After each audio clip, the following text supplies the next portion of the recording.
বাংলাদেশ জামাত ইসলামীর সম্মানিত আমির এবং সংসদের বিরোধী দলীয় নেতা, আমাদের প্রিয় নেতা জননন্দিত নেতা ডক্টর শফিকুর রহমান সাহেব একাধিকবার বলেছেন যে আমরা দেশের শান্তি, উন্নয়ন, স্থিতিশীলতা, জননিরাপত্তা এবং গণতান্ত্রিক পদ্ধতিতে সরকার পরিবর্তনের সিস্টেমকে সুরক্ষা দেওয়ার জন্য জামাত সবসময় নিয়মতান্ত্রিক, দায়িত্বশীল এবং গঠনমূলক ভূমিকা পালন করবে ইনশাআল্লাহ।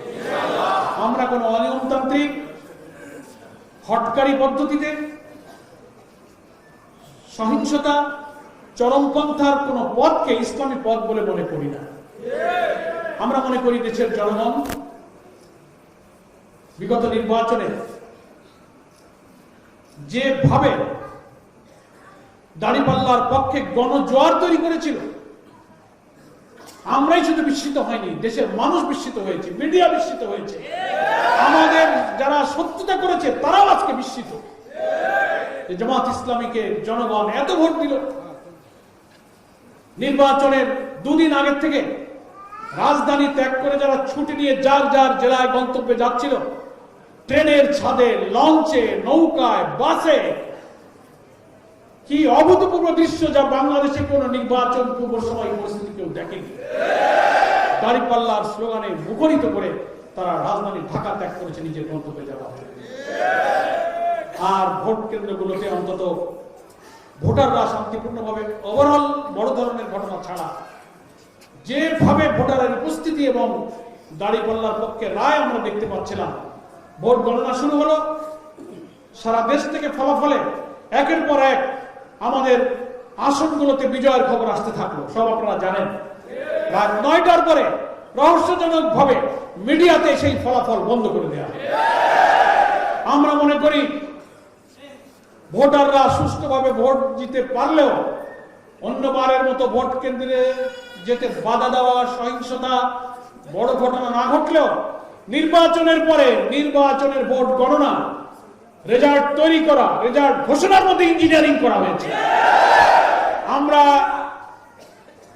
জামাত ইসলামীর অনেক সংসদীয় আসনে 1-1.5 হাজার থেকে নিয়ে 5,000 ভোটের ব্যবধানে আমাদেরকে হারিয়ে দেওয়া হয়েছে। এরকম আসনের সংখ্যা হবে 50-এর ঊর্ধ্বে। আমরা নির্বাচন কমিশনের রিটার্নিং অফিসারের কাছে আমরা আবেদন করেছি, বিধি অনুযায়ী আমরা যে নির্বাচন ট্রাইব্যুনাল গঠিত হয়েছে সেখানেও আমরা আমাদের এই অভিযোগগুলো নিয়ে ইনশাআল্লাহ আদালতে যাব।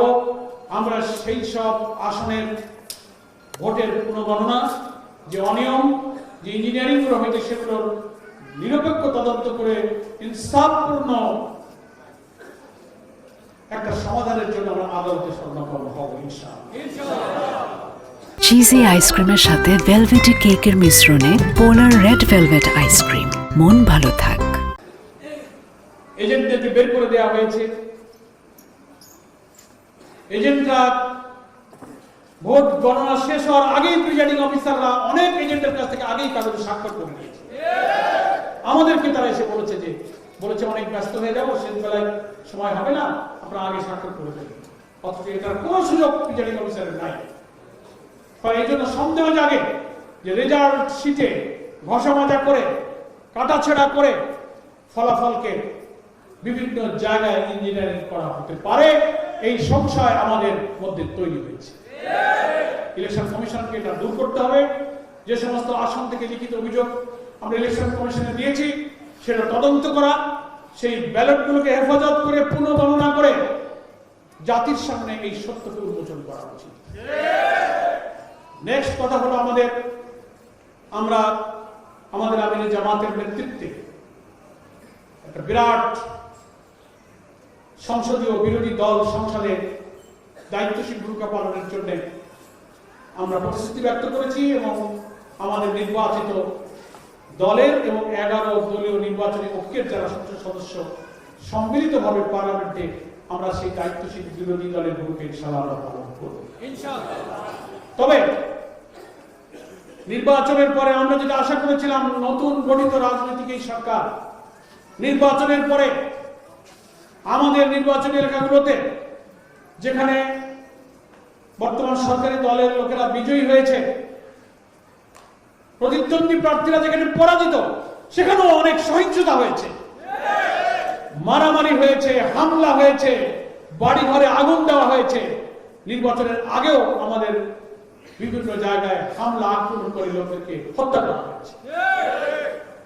ফলে নির্বাচন উত্তর এই সরকারের দায়িত্ব আইন শৃঙ্খলা রক্ষার ব্যাপারে আন্তরিক হওয়া, রাজনৈতিক সহিংসতা, দলে দলে ব্যক্তিতে ব্যক্তিতে এই সংঘাত সহিংসতা সন্ত্রাস বন্ধ করার জন্য আইন শৃঙ্খলা রক্ষার দায়িত্বে যারা আছেন তাদের প্রতি সরকারের কঠোর নির্দেশ প্রয়োজন এবং নিরপেক্ষ নির্দেশ প্রয়োজন। আমরা ইতিমধ্যেই খবর পাচ্ছি সরকার ফ্যামিলি কার্ড বা নানান সুযোগ সুবিধার যে বয়ান আগে দিয়েছিলেন, এখন এসে সেগুলো বাস্তবায়নের জন্য যেসব সিদ্ধান্ত নিচ্ছেন, তার আগেই সরকারি দলের লোকেরা সেই সুযোগ নেওয়ার জন্য এখন হামলে পড়তেছে। তাহলে এই সরকার কি কোনো বিশেষ কিছু ব্যক্তির সরকার, না এদেশের সব জনগণের দারিদ্র বিমোচন, খাদ্য, বস্ত্র, বেকারত্ব, শিক্ষা, স্বাস্থ্যের সব 18 কোটি মানুষের অধিকার যদি এটা সত্য হয়ে থাকে, সরকারের দেখার সেই দায়িত্ব সরকারের পালন করা উচিত।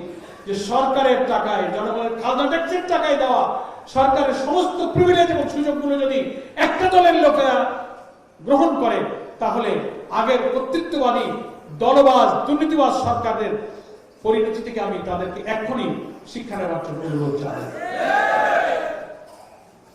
দেশের উন্নয়নে, দারিদ্র বিমোচনে, জনগণের কল্যাণে নিশ্চয়ই সরকার ভূমিকা রাখবে, কিন্তু সেটা যেন সেই ভূমিকাটা যেন দল নিরপেক্ষ হয়, সেটা যেন জনগণের স্বার্থে হয়, সাধারণ মানুষের কল্যাণ যেন হয়। সেখানে যদি কোনো দলীয় বিবেচনা করা হয়, বুঝতে হবে এই অভিযোগ আগে আমরা যাদের ব্যাপারে করেছি তাদের সাথে বর্তমান সরকারের কোনো চরিত্রগত পার্থক্য নেই। এই ব্যাপারে এখনই সতর্ক হওয়ার সময়, এখনই সজাগ হওয়ার সময়।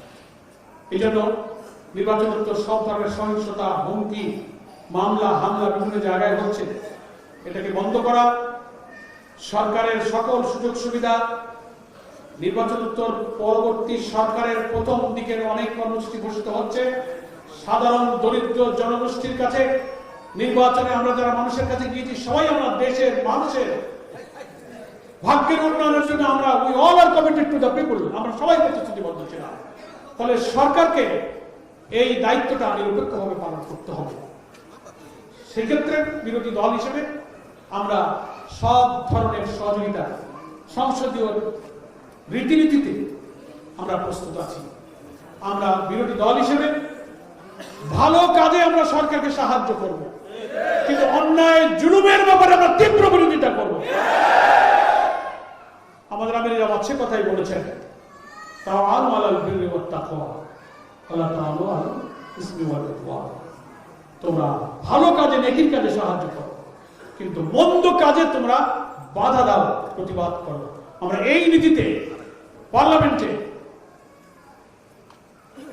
বিরোধী দল হিসেবে পার্লামেন্টারি সিস্টেম অফ ডেমোক্রেসি, গণতান্ত্রিক রীতিনীতি এবং নিয়মতান্ত্রিক রাজনীতি অনুসরণ করে আমরা সেই নিয়মের মধ্যে থেকেই এদেশের সরকারকে, রাজনীতিকে জনগণের পাশে থাকবো। তবে একথা আমরা বলতে চাই, জামাত ইসলামের নেতৃত্বে আমাদের নির্বাচিত সংসদ সদস্যদের সততা, সরলতা, বিনয়, ভদ্রতাকে আপনারা দুর্বলতা মনে করবেন না। আপনারা যে ভাষায়, যে ভঙ্গিতে, যে অ্যাটিটিউডে মানুষের উপরে হামলে পড়ছেন, এটা থেকে আপনারা সংযত থাকুন। আমাদের আদর্শ, আমাদের যুক্তিকে, সাহস থাকলে যুক্তি এবং আদর্শ দিয়ে মোকাবেলা করুন, কিন্তু যুক্তি আর আদর্শ যখন ফুরিয়ে যায়, তখন সন্ত্রাস, গুজব, মিথ্যাচার, সহিংসতার পথ তারা বেছে নেয়। আপনাদের আমরা সরকারের শুরুতেই এ ব্যাপারে যত্নশীল হতে বলবো।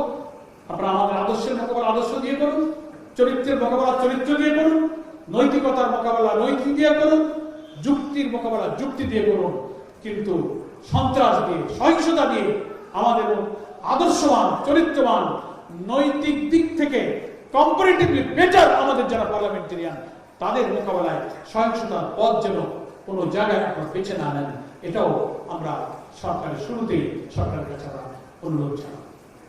আমরা সব ধরনের নিয়মতান্ত্রিক পন্থায় রাষ্ট্র পরিচালনায় সরকারকে এবং জনগণের পাশে থাকবো, এই ভূমিকা আমরা অব্যাহত রাখবো ইনশাআল্লাহ। এখন আমি এই বক্তব্যটুকু রেখেই আমার আলোচনার এই পর্বটা এখানে সমাপ্ত করছি। সকলকে ধন্যবাদ। সালাম।